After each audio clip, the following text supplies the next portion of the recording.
Busy মিউজের একটা নতুন ভিডিওতে তোমাদের সকলকে স্বাগত। লামাহাটার প্রথম দিনেই রাত থেকে বৃষ্টি শুরু হয়ে গিয়েছিল, তাই পরের দিন সকালে ছিল মারাত্মক কুয়াশা, তার সাথে ভীষণ ঠান্ডা। আর এর মাঝেই আমাদের ট্রিপের সবচেয়ে ইয়াং মেম্বার আমার দিদা গায়ে কোনো চাদর না নিয়ে বসেছিল। আর ব্রেকফাস্ট সেরে আমরা রেডি হয়ে নিলাম দার্জিলিংয়ে রওনা দেবো বলে। আমাদের হোমস্টে থেকে যেহেতু লামাহাটা ইকো পার্ক খুবই কাছে ছিল, তাই ভাবলাম আরও একবার একটু ঘুরে যাই। লামাহাটার কোন হোমস্টেতে আমরা ছিলাম তোমরা কেউ যদি বুঝতে পারো তাহলে অবশ্যই আমাকে কমেন্টে জানিও।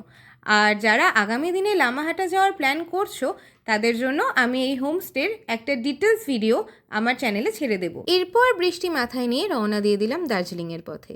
সেই সময় দার্জিলিংয়ে বৃষ্টি না হলেও আমরা এক ভীষণ বড় সমস্যার সম্মুখীন হয়েছিলাম।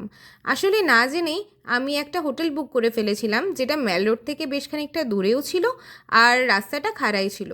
আর সেখানে দিদাকে রাখা দুদিনের জন্য সম্ভব ছিল না, তাই ইনস্ট্যান্টলি আমাদের হোটেলটা চেঞ্জ করতে হলো। এইসব করতে করতেই ভীষণ খিদে পেয়ে গেছিলো সকলের, তাই হোটেলে ব্যাগ রেখেই আমরা বেরিয়ে পড়েছিলাম লাঞ্চ করার জন্য। তবে লাঞ্চের এক্সপিরিয়েন্সটা আমাদের ভীষণ খারাপ, আর সেই গল্পটা আমি বলবো আমার পরের ভিডিওয়ে।